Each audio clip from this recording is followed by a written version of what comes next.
Welcome to another webinar from Elevate Leadership Coaching. My name is Zach. I'm so excited to be with you today. And today we're going to be talking about the subject of empowering others as a leader. So without further ado, I'm going to share my screen with you. I've got a PowerPoint for you to follow along with, and we're going to get right into this incredible topic of empowering others. Now, before we get into this, I do want to say one thing. Stick around till the end of this webinar, because if you do, I have a special announcement that I'm going to make at the end, and it's going to be about something that you don't want to miss out on. So just encouraging you to stick around, and at the end I've got a special announcement. Well, let's get into this. First off, I want to answer this question. You know, when I hear about this subject of empowering others, I hear the word empowering a lot. Either it's from leaders saying, hey, I'm going to empower you, or it's from people saying, man, I wish that he or she would just give me more empowerment. I wish they would empower me more. So as we get into this, let's start off and let's just answer the question, what is empowering? What does it mean to empower somebody? Well, here's my definition.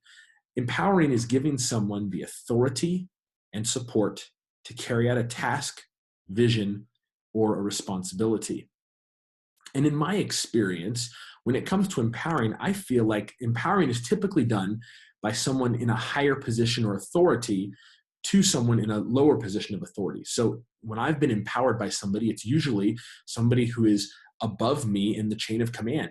It's a boss or a leader who's over me. And that leader uses the experience that they have, the influence they have, the authority that they have, and they empower me, and they kind of lend me some of their clout and help me to accomplish something that I couldn't have done on my own. And so that's what empowering really is. It's taking what you have and using it and leveraging it to help somebody else become all that they can be. Really, it's what Elevate Leadership is all about. Now, the question is this: is empowering others worth it? Is empowering others worth it? Is it worth it to lend some of your clout, as I've been saying? Is it worth it to do that to somebody? Well, I believe yes, absolutely. It's incredibly worth it. Now, I'm going to give you some practical ways that you can empower others in your leadership. But before we do that, I want to talk about 4 reasons why empowering is actually worth it. And the first one you see right in front of you here: empowering is worth it because empowering spreads the responsibility. You know, one of the traps that leaders fall into is feeling as though they have to take all the responsibility and that everything has to go through them. And what ends up happening is leaders can often become bottlenecks. Just like this picture, they become bottlenecks and they slow the process down. But when a leader can empower others, then they spread the responsibility and others are able to make decisions. And the leader all of a sudden doesn't become the sole decision maker. In fact, shared responsibility prevents the leader from being a bottleneck and being the only person who can make decisions. And so this is one of the reasons why empowering others is so critical. Secondly, this empowering is important because empowering creates a stronger team. Empowering, just simply by the nature of it, creates a stronger team. You know, as leaders, we all want to be on and have strong teams. We want the strongest team that we can possibly have. And one of the ways that we create those strong teams is by empowering others. You see, the reality is this: lack of empowering actually creates weak and ineffective teams. It just does. When a leader tries to keep everything to him or herself, or when people who are on a team don't feel like they have authority or responsibility, then it just makes the team not work as effectively. And let's face it, no one wants to be on a weak and effective team. In fact, nobody wants to lead a weak and effective team. So empowering is important because it creates strong teams. Number 3, empowering allows team members to be bought in. Empowering allows team members to be bought in. You see, when a person on a team feels empowered, they're going to be bought in for the long haul. They're going to be bought in for the long haul. When they have responsibility and when they feel like their leader has an investment in them and believes in them, then they're going to be bought into whatever that thing is. And so this is why it's so critical that leaders empower others. And the last one is this, is that empowering creates the opportunity. Oh, I skipped a slide. Forgive me. Empower people, buy into the vision, and feel responsible for making it happen. Absolutely. And number 4, empowering creates the opportunity for creativity and innovation. I don't know about you, but I love creativity. I love innovation. I love getting the most out of people on my team in this area. And I'll be honest with you, if you want to have the best ideas, if you want to have innovation and creativity, then you've got to empower your team. When you empower people on your team, you unleash them to dream and think creatively and outside the box, and you can get some incredible ideas when people are empowered. When people are empowered, the ideas that can be harnessed are absolutely limitless. High empowerment leads to limitless ideas. So that's why it's important. That's why empowering is important. So with that, now that that is kind of our background and framework, I want to give you just some practicals, just some quick practical ways that you can empower others. It's just 4 of them. And this is intended to be simple, but it's also intended to be very practical for you.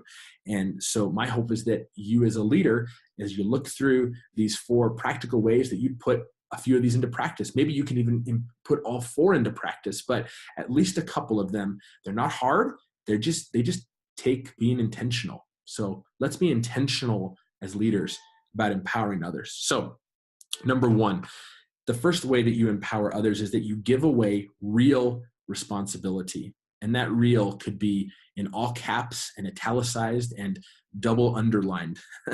This might seem obvious, but I'm not talking about minor tasks. I'm talking about high stakes responsibility. This is what it means to empower somebody. Now, when I was in my early 20s, I worked at Starbucks.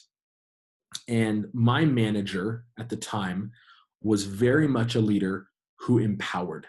And I so appreciated her for that. And she was a leader who wanted to take the baristas on her team and do the best that she could to unleash them and give away real responsibility that was high stakes, that was going to help them grow. And so I remember that my manager gave me, as a young 20-year-old, the responsibility of essentially ordering all the product for the entire store.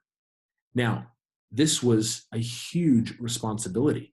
In fact, the function of the store really depended on whether we had enough product or not. So this was not just a small task. This was a big deal. If we ran out of coffee beans, we would be in really big trouble. And this was up to the person who ordered. If we ran out of a syrup that was popular, if there was a seasonal drink that was coming and we didn't think ahead and have enough product, then we would possibly be one of the only stores in the area that wasn't carrying a key item. And so this was real responsibility. And my manager, I remember that she released it entirely to me. She believed in me. She said, "This is your responsibility. And listen, if we're short on product, it's going to be on you. You're going to be the one that's going to own this." And I'll tell you what, that meant so much to me. It meant so much to me that she would empower me with that real responsibility. And I worked hard and did my best. And thank goodness we never had a crisis when it came to product. You know, managers delegate tasks, but leaders delegate responsibility.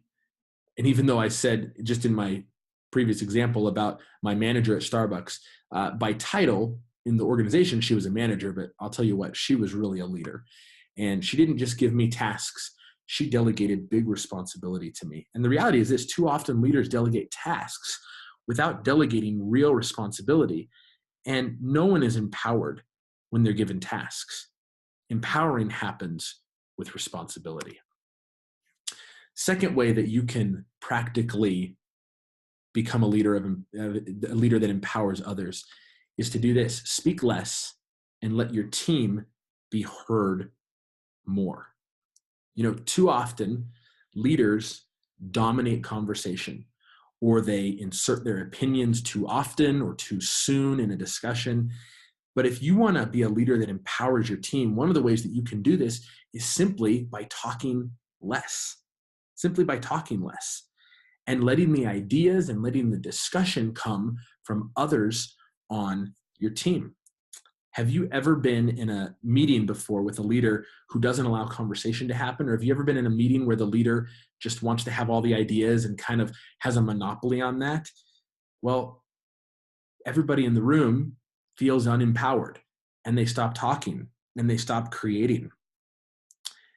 If a leader is in a meeting and starts to hear his or her voice more than everybody else's, probably is a good indication that you're being less empowering than you could be. You've got to speak less.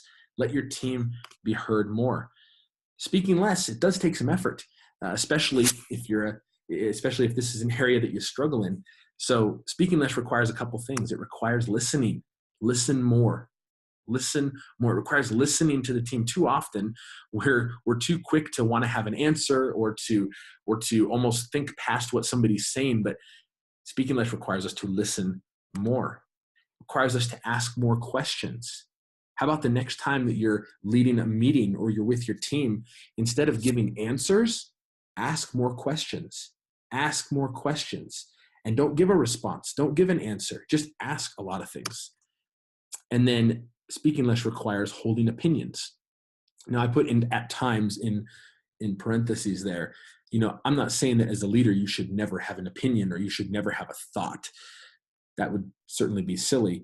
But I am saying this is that leaders too often talk too much and they overtake meetings and they don't allow the great ideas from their team to come forth. And so sometimes it would be better to just hold your opinions, hold your thoughts, and let them come from others. Just because you're the leader in the room doesn't mean you need to have a monopoly on all the ideas. Use your authority, use your influence to give others the chance to speak. Limit your own self, okay? All right. Third way that you can be a person who empowers others is this. Use the phrase, "you decide," as often as you possibly can. Use the phrase, "you decide," as often as possible. I wrote an article on this concept, and it's on the Elevate Leadership Coaching blog site, so go check it out. But I believe that "you decide" are two of the most powerful words that a leader can speak. I really believe that. "You decide," two of the most powerful words that a leader can speak. And I wrote about this, and essentially what I said was this: these two words are packed with power. This communicates that you trust the person. These two words communicate that you believe in them, that you have their back, that you feel that they're capable, that you think that they're smart, et cetera, et cetera, et cetera. These two words pack a punch, and they're two of the most empowering words that a leader can give to somebody who's following them.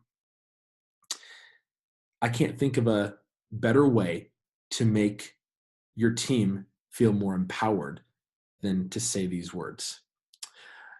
When I was in my past work experiences, I once had a person on my team, and they were really smart, really innovative, really creative. And they had this, I don't know if it was an insecurity necessarily, but they always wanted to come to me to get permission or to get my approval for some of the projects they were working on. And I finally came to the place where I was like, listen, you decide. I know what you're working on. I know your abilities. I know what you're capable of. You decide. You don't need to run this by me. You don't need to run that by me. I want you to decide. And you know what? If it's not good, I'll take the blame for it and we'll fix it. But if it's great, then guess what? You decided, and you're going to get some amazing credit for it. You decide. Man, such powerful words. When a leader doesn't use the words "you decide," what ends up happening is this: that leader becomes, as we talked about before, a bottleneck. And if every idea, every minutia of decision has to go through the leader, well, man, things are not going to get done as well as they could. And people aren't going to be who they're called to be if they're constantly having to go through you. So use "you decide," and man, you're going to empower your team in such a huge way. Final way that you can become a leader who empowers is this. I'm going to take a little bit of time to explain it. Be okay with good if it leads to someone else becoming great. Be okay with good if it leads to someone else becoming great. I want to explain this really quick. A lot of leaders that I know, they want excellence and they strive for perfection. And it's good to fight for excellence. I completely agree with this.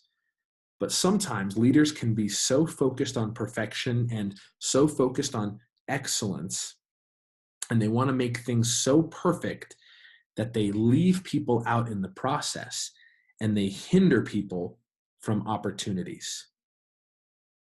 Now, if you want to be a leader who empowers others, sometimes, not always, but sometimes you have to be okay with a little bit less perfection so that you can give somebody else the opportunity to grow.